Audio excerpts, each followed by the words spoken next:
ಈಗ ಆಲ್ರೆಡಿ ಏನಂತಂದ್ರೆ ನಿಮ್ಮದು ಒಂದೇ ನಾಮಪತ್ರ ಸಲ್ಲಿಕೆ ಆಗಿರೋದ್ರಿಂದ ಏನ್ ಹೇಳಬಯಸ್ತೀರಿ? ಯಾಕಂತಂದ್ರೆ ಕೆಲವು ಖಚಿತ ಆಗಿದೆ, ಏನ್ ಹೇಳಬಯಸ್ತೀರಿ ಅಂತ ಸಂದರ್ಭದಾಗ? ಮೊದಲಿಗೆ ಮಾಧ್ಯಮದ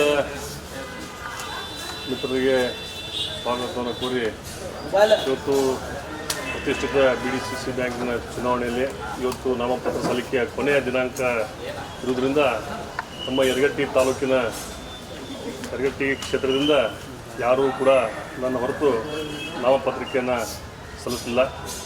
ಅಧಿಕೃತವಾಗಿ ಅಷ್ಟೇ ಈಗ ಘೋಷಣೆ ಬಾಕಿ ಇದೆ. ನಮ್ಮೆಲ್ಲ ಕಾರ್ಯಕರ್ತರು ಈಗಾಗಲೇ ಇದಕ್ಕೆ ಯಾರೂ ಸಲ್ಲಿಸಿಲ್ಲ ಅಂದಮೇಲೆ ಅದು ಅಧಿಕೃತವಾಗಿ ಆದಂಗೆ. ಅದಕ್ಕಾಗಿ ಎಲ್ಲ ಕಾರ್ಯಕರ್ತರು ಬಹಳಷ್ಟು ಹುಮ್ಮಸ್ಸಿನಿಂದ ಇವತ್ತು ಗುಲಾಲನ್ನು ಹಚ್ಚಿ ಸಂಭ್ರಮಾಚರಣೆಯನ್ನು ಮಾಡ್ತಾ ಇದ್ದಾರೆ. ಯಾರಿಗೆ ಸಮರ್ಪಣೆ ಮಾಡ್ತೀರಿ? ಈ ಗೆಲುವನ್ನು ನನ್ನ ಸಮಸ್ತ ಯರಗಟ್ಟಿ ತಾಲೂಕಿನ ಎಲ್ಲ PKPS ಸೊಸೈಟಿಯ ಅಧ್ಯಕ್ಷರು, ಉಪಾಧ್ಯಕ್ಷರು, ಸರ್ವ ಸದಸ್ಯರು, ಕಾರ್ಯದರ್ಶಿಗಳು, ಸಮಸ್ತ ನನ್ನ ಸೌದತ್ತೆಲ್ಲ ಮತಕ್ಷೇತ್ರದ ಮಹಾಜನತೆಗೆ ಅರ್ಪಿಸ್ತೇನೆ.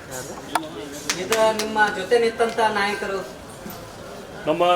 ಅದರ ವಿಶೇಷವಾಗಿ ನಮ್ಮ ಸತೀಶಣ್ಣ ಜಾರಕಿಹೊಳಿ ಅವರ ಆಶೀರ್ವಾದದಿಂದ, ಬಾಲಚಂದ್ರನ ಜಾರಕಿಹೊಳಿ ಅವರ ಆಶೀರ್ವಾದದಿಂದ ಇವತ್ತು ನನಗೆ ಜಯ ಆಗಿದೆ ಅಂತ ಭಾಳಷ್ಟು ಹೆಮ್ಮೆಯಿಂದ ಹೇಳ್ತೇನೆ.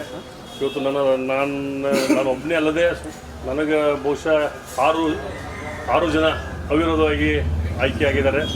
ಅವ್ರಿಗೂ ಕೂಡ ಈ ಸಂದರ್ಭದಲ್ಲಿ ನಾನು ಅವರಿಗೆ ಅಭಿನಂದನೆಗಳನ್ನು ಸಲ್ಲಿಸ್ತೇನೆ.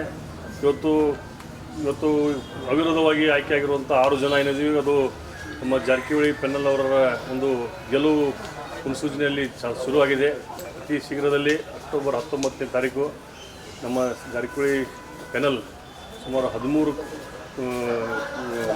ಸ್ಥಾನಗಳನ್ನು ಗಳಿಸಿ ಅದು ಬಹುಮತದಿಂದ BDCC ಬ್ಯಾಂಕ್ ಚುನಾವಣೆಗೆ ಆಯ್ಕೆ ಆಗಲಿ.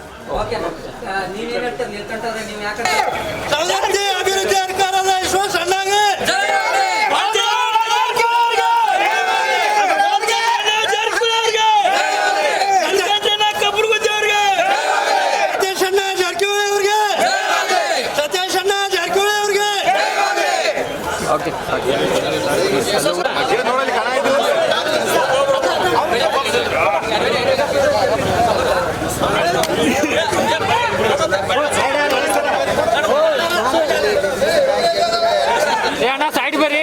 ಓ ಹಲೋ